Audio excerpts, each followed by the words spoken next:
And I think something that's really important is, aside from specifically the weather, you talked about other potential dangers people could face. Talk to us about those.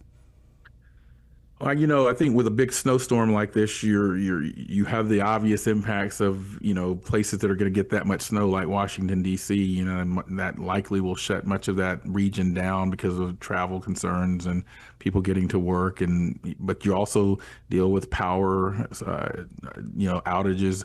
As you get into the snow and I'm sorry, into the freezing rain and sleet, especially freezing rain, the power outages become a significant issue in the South. I mean, that ice gets coated on power lines and trees. I mentioned the windy conditions that would actually exacerbate that even more. So I think in the southern part where we have all of that icing, there are going to be significant power outages, travel challenges and so forth, and certainly where we see the snow. And again, keep in mind, places here in the South don't have a lot of the snow and ice removal infrastructure that places further north have. So to your point earlier, if this stuff is refreezes, we could be socked in a bit longer than normal.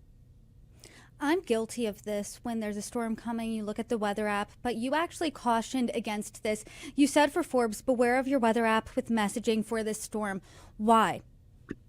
Yeah, I think, we're a weather app culture now. I know it, but a lot of times the weather app doesn't handle the nuances of these storms. So, for example, here in the South, parts of Mississippi, Tennessee, Alabama, and Georgia, uh, we're going to have an array of different types of weather from snow to freezing rain to sleet. And that all depends on how cold it is in the upper atmosphere.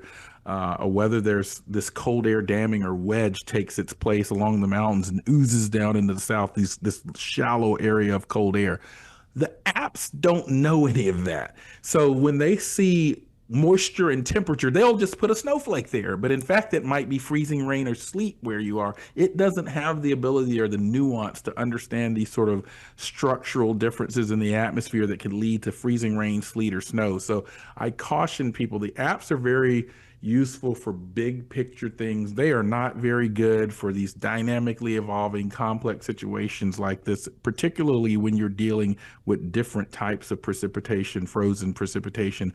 Don't just look at that snowflake and say, oh, my app says it's going to snow here. It might be freezing rain or sleet.